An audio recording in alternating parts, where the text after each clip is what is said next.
The story kicks off with Akira, a pro assassin, basically people watching another killer from the shadows. The guy actually notices him and starts sweating. Akira thinks it's a total buzzkill they're hunting the same target, because now he has to delete him too. Without missing a beat, the other guy starts hurling weapons like he's at a carnival. Akira just slides past it all, looking more annoyed than anything else. The enemy goes for a full send, and Akira reacts instantly, drawing his blade like a pro.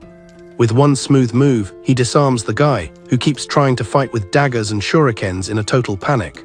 Suddenly, Akira is behind him. The poor guy is standing there glitching, wondering how he even moved that fast. Still being a stubborn brat, he tries a sneaky kick with a hidden shoe blade. Akira blocks it all like it's a tutorial level, and shuts him down with a surgical counterattack. He snaps a leg, and the guy hits the pavement, looking completely shell-shocked by the sword Akira tossed earlier falls right out of the sky and ends the guy's whole career. Talk about a brutal finish, Akira thinks to himself. He locks back in and finishes the job with zero hesitation, just another Tuesday for him. But how did we even get here? That question felt like a hazy, distant memory. Not too long ago, Akira was in class, listening to everyone hype up the student council and some upcoming party. While everyone was making weekend plans, he was just chilling, glued to his phone like a typical introvert. The kids got nosy, and some girl asked what he was reading, probably hoping for a spicy light novel. Someone else mentioned they forgot he even went to this school, which was fine by him. He's a ghost by choice. But then things started getting a little too anime for comfort. His phone starts glowing, and this shadow blob just swallows the whole classroom. In a flash, they aren't in Kansas or high school anymore. The group is panicking until some old guy shows up, telling everyone to pipe down because the king wants a chat. The old man thanks them for the Isekai visit and says they're in Reddy's, a human kingdom currently getting wrecked by demons. Basically, they need a legendary hero to do their dirty work. The old guy says the chosen one is in the room and it's time for a reveal. Akira is actually vibing with this, thinking it's just like those web novels he binges every night. One by one, the kids walk up to a giant magic marble to check their character stats. A literal status screen pops up, showing off their new jobs and skills. Everyone is geeking out over being knights, mages, or shamans like it's an RPG. A classmate bets Akira is going to be a sorcerer and asks what his role is. He stays cool and says he's an assassin, but he feels a red flag.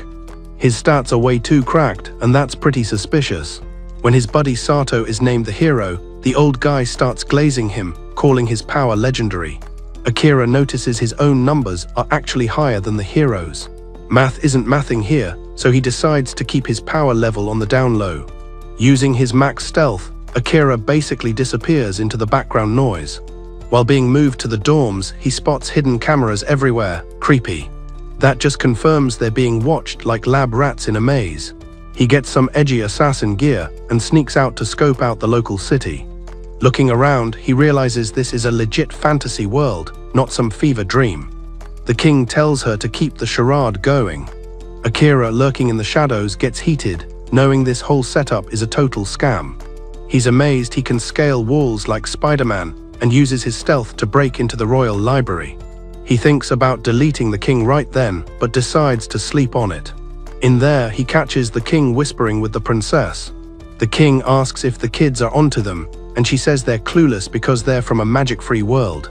While the others are feasting at the banquet, Akira stays ghost, wondering if he should warn his classmates. He realizes they'd probably just think he's being a hater. One student stands up all hyped, telling everyone to be the best heroes ever. Akira just watches, disappointed that the king played them all like a fiddle. Then Captain Saren shows up, announcing they're going to be the heroes' sidekicks. Akira needs more intel, so he goes invisible and slips out again. In the garden, Saren catches him off guard, asking if he's got a problem. Akira is shook that someone actually spotted him. Even with max stealth, Saren explains he has thermal vision, so he can see Akira's heat signature like a neon sign. When Akira reaches for his blade, Saren promises not to snitch to the king, hinting that he's not a fan of the crown either. The protagonist is shocked that there's actually one decent person in this castle. They end up sitting down for a little heart-to-heart. Saren tells him the library is a total waste of time. Since it's all propaganda, Saren offers to train him personally if he wants real power. Akira admits he's a total noob when it comes to magic and this world. But honestly, he just wants to find the exit button and go home. He starts thinking about his family, wondering how they're doing, and admits he has no clue how to return. Saren says his best bet is to get strong, because being a weak corpse won't help him find a portal. He offers to be his sensei and teach him the ropes. The only catch, Akira has to tell him stories about our world because the guy is a massive nerd for it. Akira is surprised but agrees, knowing this is a deal he can't pass up. Over the next few days, Akira goes full beast mode, learning about the continents and training until he can't feel his legs. Saren, meanwhile, is losing his mind over how cool our technology sounds. One night, the captain's assistant starts whining about doing all the work alone. Since Saren is always with the new kid, Saren just says Akira is a legend and his world is top tier. The assistant panics when Saren mentions Akira has max stealth, a skill only the first hero ever had. Akira walks in right then, and the assistant practically teleports out of the room. Akira asks Saren about that weird book he found back in the library. The captain just smirks and tells him the truth. It's actually a how-to guide for a coup that he wrote and hid inside a cookbook. Sneaky. Akira is impressed by the honesty, and Saren explains the king has basically lost his marbles. The guy is planning something that would break the world's natural balance. He says they have to put a stop to it before things go south. Akira listens, thinking he finally found someone who isn't a total fraud. Even if the knights can't just rebel, they still owe the kingdom a lot. The protagonist figures that's why Mitri reached out to him in the first place. If he's an assassin with no ties to the royals, he could just take the king out and make life easy. But Mitri shuts that down, saying she'd rather he didn't become a murderer. Even if that's his job, she thinks his family back home would be heartbroken if they saw what he'd become. She wants him to be a different kind of assassin, one who doesn't need a body count. He thinks he can actually pull it off, because from day one he felt he was built different. He was the only one who didn't get high on the hype, and kept his stats a secret. That move showed he's more mature than the rest, and Akira knows nobody has seen his true face yet. Mitri then offers to help him handle the whole, overthrowing the king situation. She wants the king off the throne, but without a messy bloodbath. A few days later, Mitri says it's time for a field trip to a dungeon to test their gains. Akira walks with the crew, surprised by the crowd cheering for them like they're celebrities. But he feels someone radiating pure salt, and instantly teleports behind a girl to ask what her problem is. The girl looks shaken and asks if he has any idea what had to be sacrificed to summon them. Akira says he's clueless, and she just stares him down, saying she'll see him when he finds out the truth. Hours later, the group is deep in the dungeon, fighting monsters like it's a survival horror game. Akira tells the captain everyone is running on fumes, and they should probably bounce. Right then, Mitri pops a massive ultimate skill. She nukes a path through the monsters so they can finally head back. Meanwhile, Sato sees more monsters and uses a smoke bomb from the princess, a literal emergency-only item. But then everyone freezes because a massive minotaur just spawned in their faces.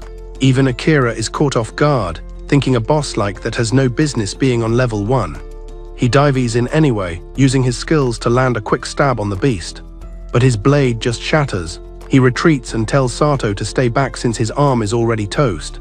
Sato pulls the hero card, insisting he has to protect everyone no matter what. But Akira looks him dead in the eye and tells him their job is to save the world, not to die like idiots. Right then, he notices Sato is acting like a total glitch and tells the shaman to run a diagnostic on him. The girl does her thing, and when she peels back the curse, she's shook by the amount of edgy, dark energy he's lugging around. Akira sprints toward Mitra, ready to pull out the secret move he's been gatekeeping for this exact moment. Mitra gives him a hype-up shout from the sidelines. The captain, feeling himself, drops a massive lightning strike that turns the Minotaur into a lawn ornament, leaving the squad speechless. Seeing the opening, our guy parkours onto the beast. S-Back goes full focus mode and lets his shadow magic delete the problem once and for all. Akira taps into the power boiling in his veins and manages to put the monster in a permanent timeout. But honestly, this beast was way more of a unit than anyone's D&D manual predicted. The pure force of it literally made the ground have a seizure. Still, Akira didn't hit the eject button. He squeezed every bit of juice out of his system and triggered his secret finisher. Energy blades spawned out of nowhere, and turned the creature into a giant pincushion in seconds. Then the kid literally started dragging the boss straight into the dirt. Everyone just stood there with their jaws on the floor watching this absolute flex. But then things started getting a little too spicy and he lost the handle. The energy went full chaotic evil and the group started backing away like a bomb was about to go off. Out of the blue, Akira's master spawns into the middle of the mess. In his dad voice, he tells the kid to stop panicking and keep it together. He tells him it's all good, he just needs to take a breath and stop letting his power drive the car. The master's vibes are 100% chill, so Akira actually starts listening. Slowly, he gets back in the driver's seat, and the energy field finally stops vibrating. When the dust settles, you could literally hear a pin drop in that dungeon. Everyone is rethinking their entire lives after seeing what the quiet kid can do. The scene cuts to the two of them chilling outside afterward. The master gives his student a pat on the back and a very rare non-sarcastic thank you. He admits that without Akira, everyone would have been turned into monster snacks. Akira just stands there being the strong, silent type. He knows he's only breathing because his master bilaid him out when he almost blew himself up during training. The old man is curious though, saying he's never heard of this Shadow Magic DLC before. He warns him it's a legendary tier power, but it's a total nightmare to manage. Plus, it drains his battery faster than a broken iPhone. He tells the kid to keep that power in his back pocket and only use it if the world is actually ending. Akira nods, promising he won't go around being a reckless magic spammer anymore. Right after that, the master pulls out a little participation trophy. Except it's a gorgeous, glowing katana. He says this blade was forged by the OG hero, the one who started this whole mess. Akira looks at it like he's confused and asks why he's getting the legendary loot instead of the actual hero. The master explains that Sato already has a holy sword, and if he carried this one, the king would have a meltdown. Akira asks why that matters, and the master casually drops that he basically borrowed it from the royal vault without asking. Despite the red flag, the kid decides to take the free upgrade. He then asks what the sword is actually called on its birth certificate. The guy says nobody knows because the engravings are in some dead language no one can read. Akira, being an overachiever, reads it out loud, God of the Nightblade, very edgy. There's also a note saying it's for the successor to guide them when things get messy. Akira is curious about the guy who made the blade, and the master seems just as intrigued. The master wants the tea on how the hero is doing. Akira tells him the dark magic sticking to Sato is like a bad ex that won't leave. It's a curse that's glued on tight, and the old man goes quiet, probably figuring out exactly which villain is behind it. The scene jumps to a girl talking to a giant crystal like she's on a Zoom call. She calls the crystal Sato and says she wants him to be her little puppet. Just as she's being a total creep, Akira spawns in and slices her crystal in half like a piece of fruit. The girl jumps out of her skin and asks who invited the unlisted guest. Akira gives her a cold as ice look and says he's here to cancel the hero's curse subscription. The girl gets indignant, accusing him of breaking into a lady's room without a warrant. She calls it a huge insult, but Akira just reminds her that ladies don't usually spend their time hexing teenagers. She tries to play it off, claiming she's just a loyal employee doing it for the king. The kid asks what the actual goal of this whole evil minion routine is, but she just sticks to the script, repeating that it's all for his majesty. Boring. Akira decides he's done with the small talk and heads out the door. As soon as he leaves, the girl opens a drawer full of crystals with other names on them. Talk about a collection. Meanwhile, Akira goes to check in with Commander Sarah. He spills the tea and confirms that the king is a villain. Vibes were 100% correct. Sarah asks if the princess saw his face, but Akira says they didn't exactly have a long catch-up session. They both realize the princess is basically just a glorified remote control for the king. Sarah tells him to go take a nap, but warns him that staying in the castle is a terrible idea. Akira asks why he's being evicted.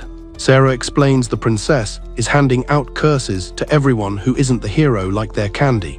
The kid's unknown status is the only reason he's not a zombie yet. But if he slips up once, the king is going to order a lethal termination on him. She says they're going to be flipping the castle upside down looking for him. Akira asks if he's in trouble for showing his face around here. The commander just smiles, saying she remembers being young and impulsive once. She tells him everyone messes up, and she's not about to sacrifice him over a little oopsie. She actually tells him she's a fan and wishes there were more people with backbones like his. Before he leaves, she asks him to take her to see the Earth world one day. The next morning, Akira wakes up to the sound of a massive crowd making a scene.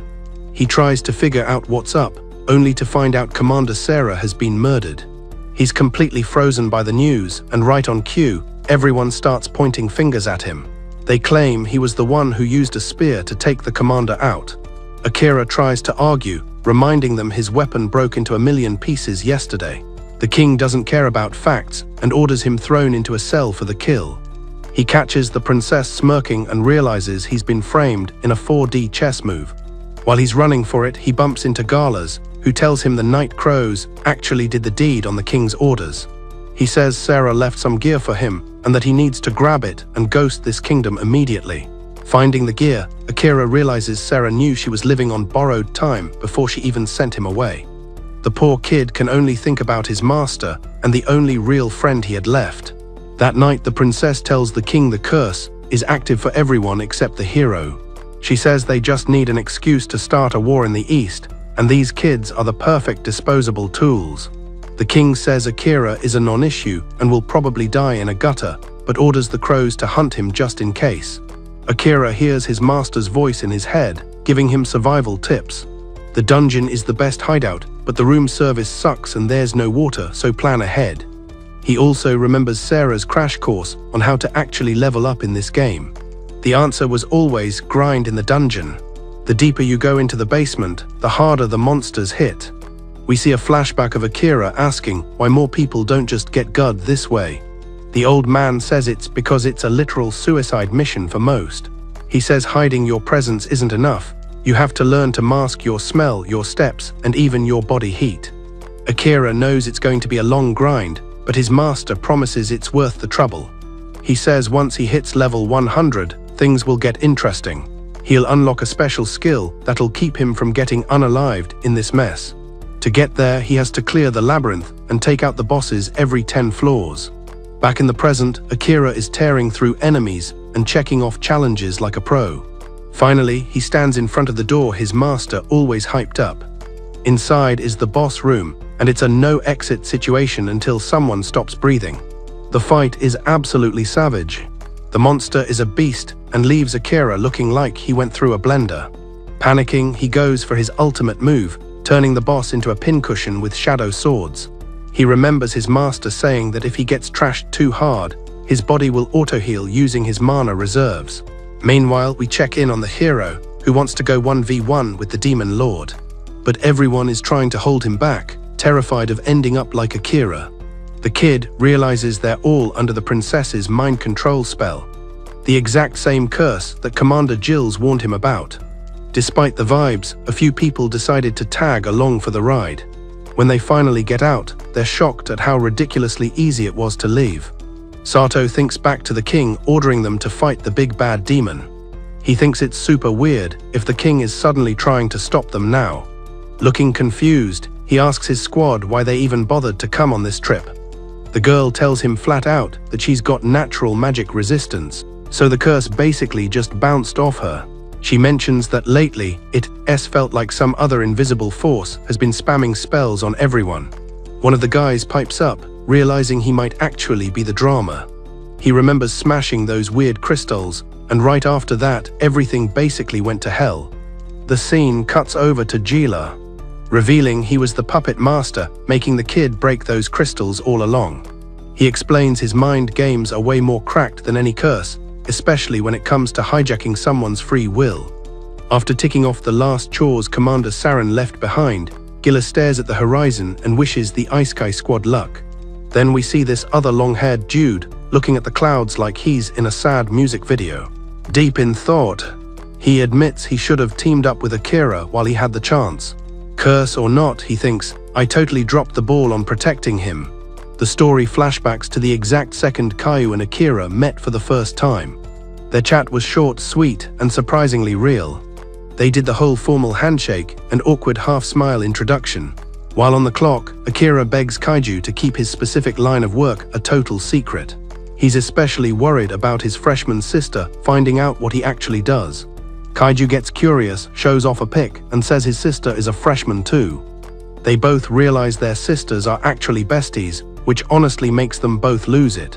Just as the bromance begins, we snap back to Akira waking up in a gross, damp cave. Standing up, he sees his stats are looking beefy, and his skills got a major glow up since the last scrap. Still, he thinks it's weird he's dreaming about Caillou for no reason. Checking his new perks, he realizes his raw strength has literally doubled overnight. Wandering through the dungeon, he runs into a classic RPG slime creature. After popping it, he spots something definitely not slime-related inside. Hidden in the goo is an unconscious elf girl. Akira peeks at her memories with a skill but nopes out fast, totally stunned. There's no way this is real life, he thinks, trying to keep his cool. Suddenly, the elf girl starts to blink her eyes open. Akira checks in, asking if she's still among the living. She mumbles that she's okay, even though her battery is basically at 0%. He sees her HP is at a measly 2% and figures one heavy sneeze would probably kill her. Looking closer, he realizes she has the same mind reader cheat code that he does. When the elf scans his data and sees the name Akira, she looks like she's seen a ghost and passes right back out. Worried, the kid carries her to a spot that isn't a death trap and builds a quick shelter. Later, she wakes up to the sound of her own stomach, demanding a refund for the lack of food. Akira hands her some water for her fever and tells her not to chug it like a frat boy. She admits she can't even nap because she's so starving. The boy digs into his pack and gives her a mountain of rice, telling her to go wild. Between bites, she asks how he became such a pro at the whole nursing thing. Akira gives a half smile and says his mom was always under the weather. So he basically had to learn how to play doctor since he was a little kid. She looks around the cave walls and notices a bunch of weird carvings. Just rows of perfectly ordered numbers. Akira explains those are his "I'm not getting lost today" markings for the dungeon. The elf says thanks, looking beat, and crashes out again to let her health bar refill. When she wakes up, she's actually looking like a functional person again. They both decide to head even deeper into the dungeon's basement. Akira tries to play the hero and tells her to stay back because it's a suicide mission. The girl is not having it, claiming she can throw hands just fine without a bodyguard. He gives in, and the two of them keep pushing forward into the dark. They hit a massive room with creepy lights where the air feels like lead. Suddenly, a unit of a dragon spawns from the shadows, screaming like a banshee. They dive out of the way just as its claws try to delete them. Akira pops his stealth cloak immediately, but the dragon still lands a hit that sends him flying into a wall like a ragdoll. The elf screams at him to flood the room with mana to create a debuff field for the monster. Once the field is up, Akira goes for the head, aiming straight for the eyes. With one perfect thrust, he blinds the beast with his blade. The dragon roars in pain and finally hits the floor for good. Everything goes quiet until the dead dragon starts glowing like a disco ball. They're both standing there confused as the light swallows the entire room. And that wraps up the second chapter of Akira's nightmare. After the smoke clears, he realizes the big scary dragon is now just a cat. The girl sees it still breathing, but it's looking pretty rough. Apparently, it's got the Shapeshifter expansion pack. If it were a real dragon, Akira would have been toasted in about 5 seconds. Using her special sight, she confirms it's just a regular-looking black cat. The boy asks if she's using that Eye of the World cheat code. The girl is confused why he can't see the truth as well. He admits his magic vision is still on the fritz, probably because his level is still too low to be useful. Amelia tells him he's basically just subconsciously ghosting the vision. Suddenly, the cat wakes up and starts complaining about being beat by noobs. She claims she only did the dragon bit for the memes, but took the joke way too far. Akira is just stunned the local wildlife can actually talk back. The cat gets offended, saying she isn't some brainless mob that acts on instinct. The demon lord apparently designed her with a high-functioning brain. She gets why an elf knows the law, but asks how a human child knows these stories. Akira gets ticked off by her attitude and asks if she realizes she's currently a rug. She's literally too broken to even crawl away. She acts like she doesn't care and tries to maintain her cool cat vibe. But first, she has a DM from the demon lord specifically for Akira. He wants Akira to pull up to Volcano, the demon homeland. He'll be waiting in his castle at the bottom of that fire pit. The boy thinks it's super sketchy that the big bad knows his name. He asks if this was all a setup, but the cat just shrugs it off. She claims she's not smart enough to understand the Demon Lord's 5D chess moves. Since her quest is done, she tells them to just finish her off already. Akira decides he's not going to be her executioner today. The woman begs him to just end it quickly. In this world, demons and monsters are basically public enemies number one. Akira says he doesn't give a damn about what the local NPCs think. Plus, he isn't entirely sold on the idea that demons are the bad guys.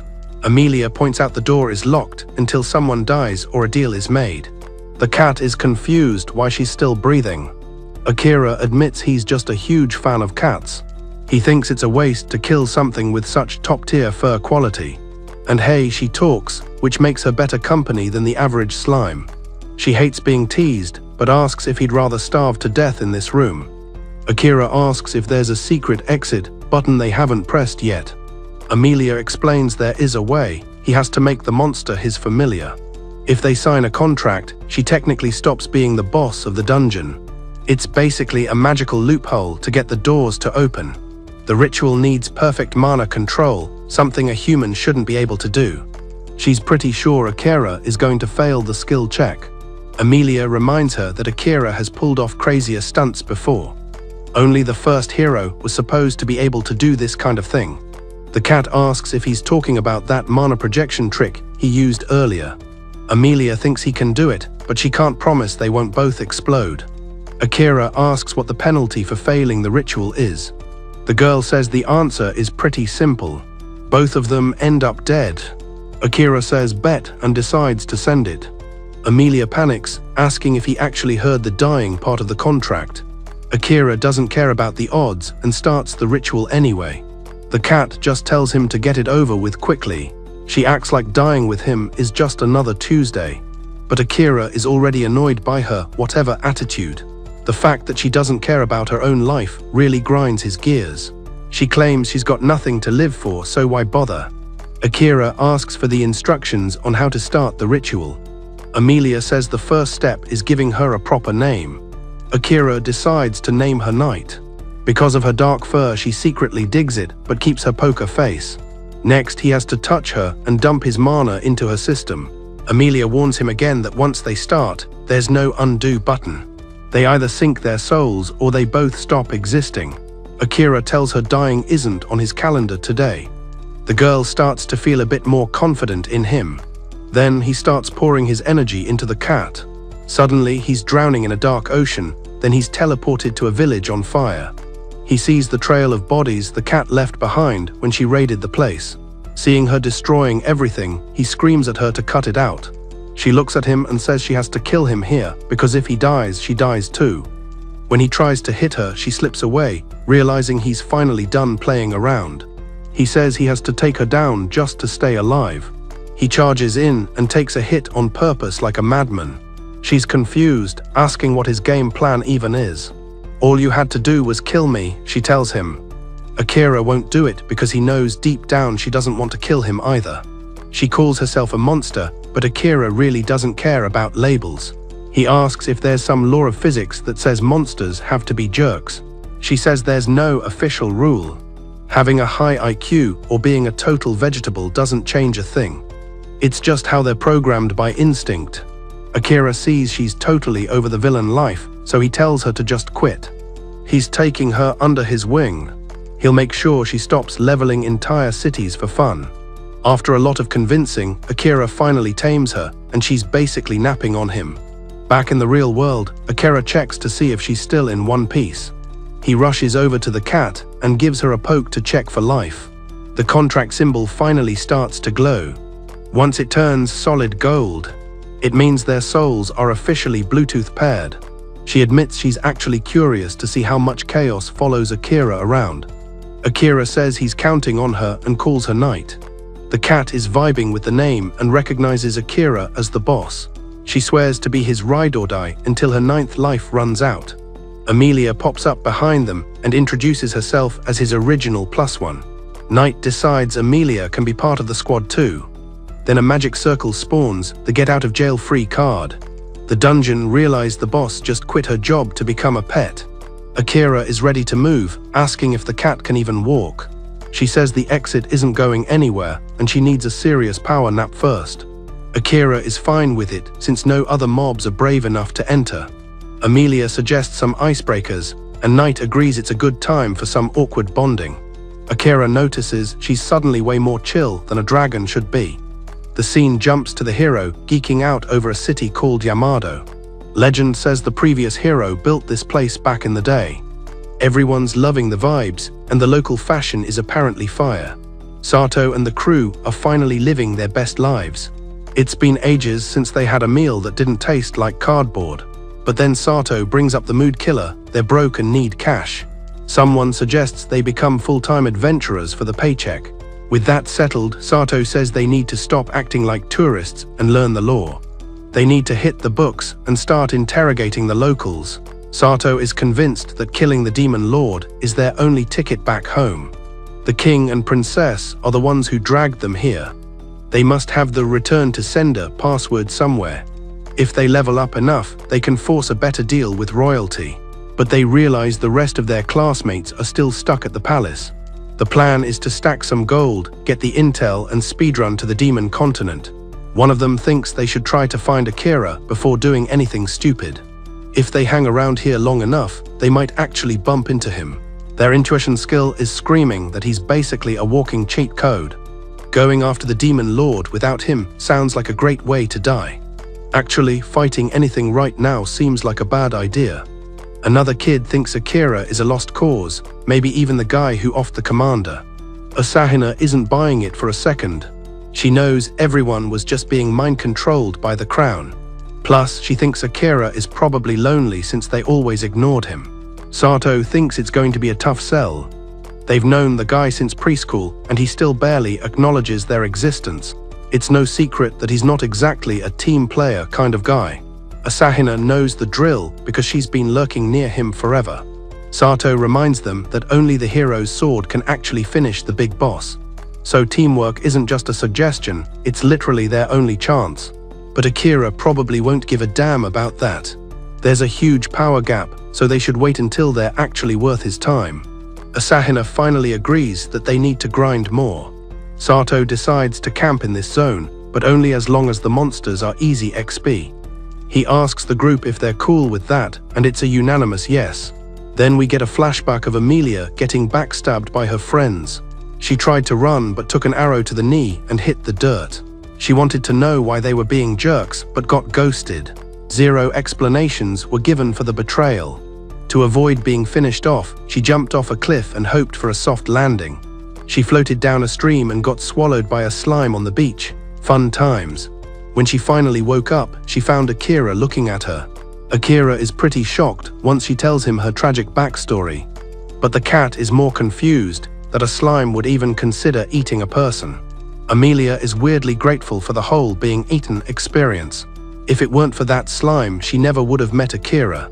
Akira suggests she goes home to clear her name, but she's not feeling it. She doesn't exactly have a home left after that arrow incident. Akira says family is complicated, but there's always a way to fix the mess. He mentions that he's got a sister back home himself. He remembers working himself to death so she could have nice things. She hated that he was losing sleep just to buy her stuff she wanted. Their mom always made them play nice, and they were actually pretty tight. Back to now, Akira tells her that family brawls are just part of the package. Akira is still trying to find the exit sign for this world. But first, he has a few loose ends he needs to tie up. Back home, he was invisible to everyone, which explains his stealth stat. But then one guy actually noticed him and made him a powerhouse. That mentor taught him how to survive, only to get offed by some royal scumbags. The guy would still be breathing if he hadn't helped Akira. He's not leaving until he gets his revenge, but he starts seeing red and losing it. Luckily, his friends pull him back from the edge. Apparently, everyone knows about Saren. He's a bit of a local legend. Akira decides they need to get a move on before they grow roots. He figures if they split up, they'll just meet again in the next life anyway. Suddenly, a whole support group shows up to cheer Kilika on. He's fully aware that if he or Knight kicks it, they both go down. Amelia decides to be his shadow, and he's cool with the company. They jump into the circle and end up in a forest in the Elven lands. It's a complete change of scenery from the damp dungeon walls. Amelia looks like she'd rather be literally anywhere else on Earth. Before they can even stretch, someone tries to jump them. Akira sees it coming a mile away and teleports behind the guy. He drops him and gets annoyed by the traitor talk coming from the locals. Before the elf can finish his sentence, Akira knocks his lights out. Then a whole squad of elves shows up with Amelia's sister leading them. Her name is Kilika, and she's not exactly here for a family reunion. She calls Amelia a plague, and Akira realizes this family is a dumpster fire. We find out Amelia was always the disappointment compared to her perfect sister. Kilika was the one who could take on a whole army without sweating. People always told Amelia to cheer up, even while they were insulting her. She was supposed to lead, but felt like a failure compared to her sister's muscles. Then her fiancé dumps her, and she's left standing there in total shock. She tells the guy that if he wants out, he has to man up and tell her dad. Kilika shows up and basically tells her to take the L and accept it. The townspeople join in, saying she's too cursed to ever sit on the throne. Back in the present, Amelia is just staring off into space. She says she's leaving and there's no point in making a scene. But Kilika isn't done. She wants to make her pay for her crimes.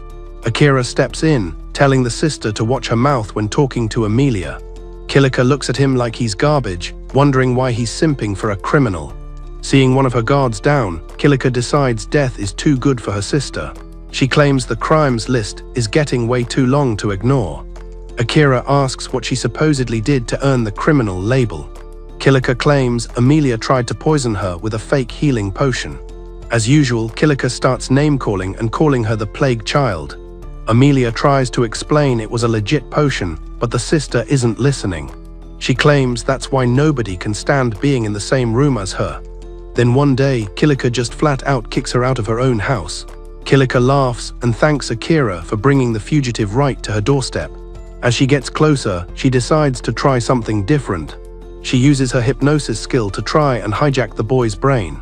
Amelia begs her to stop, saying that mess with someone's free will is a line you don't cross. Kilika just asks her if she's trying to hide her own tracks now. Akira tells them both to take a chill pill because the spell did absolutely nothing. He just says he's an assassin who happened to meet Amelia on his commute. Knight explains that being overleveled makes you basically immune to cheap tricks. Kilika is fuming that some random guy is more powerful than her. Just as she's about to power up, a new voice shuts the whole thing down. A man walks out and orders everyone to stand down.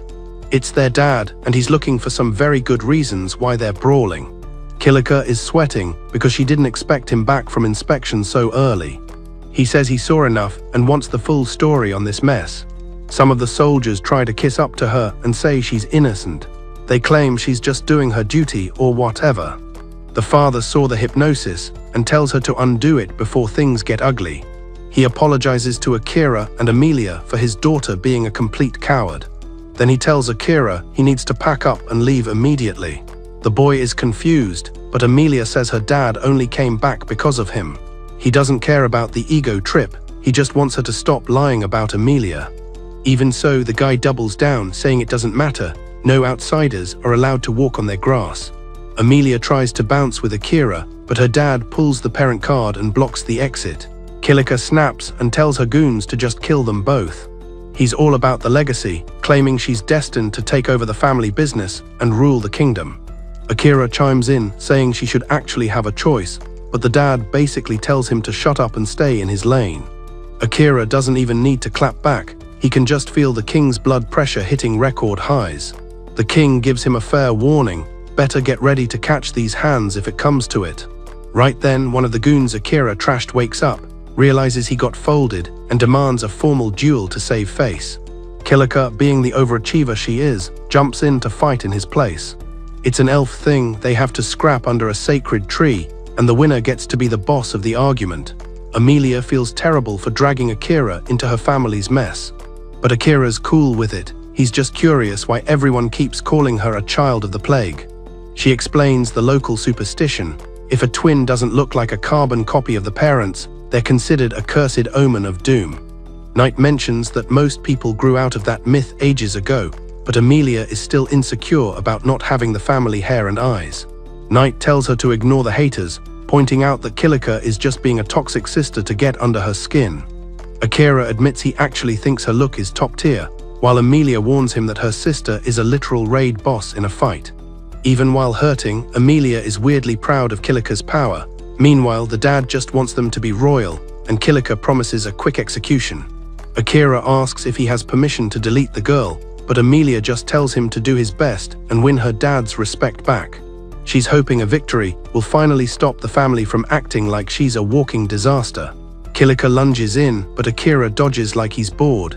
He pops up behind her but decides not to end it yet just to annoy her. She's fuming, asking if he really thinks he can treat her like a level 1 mob. Akira gives her a chance to just walk away and save the drama. Naturally, she refuses and fires off a massive spell that Akira sidesteps like a pro. Kilika goes full spam mode with her attacks, but Akira is basically Neo from the Matrix out there. He notices she's actually crying mid-fight and asks her what the deal is.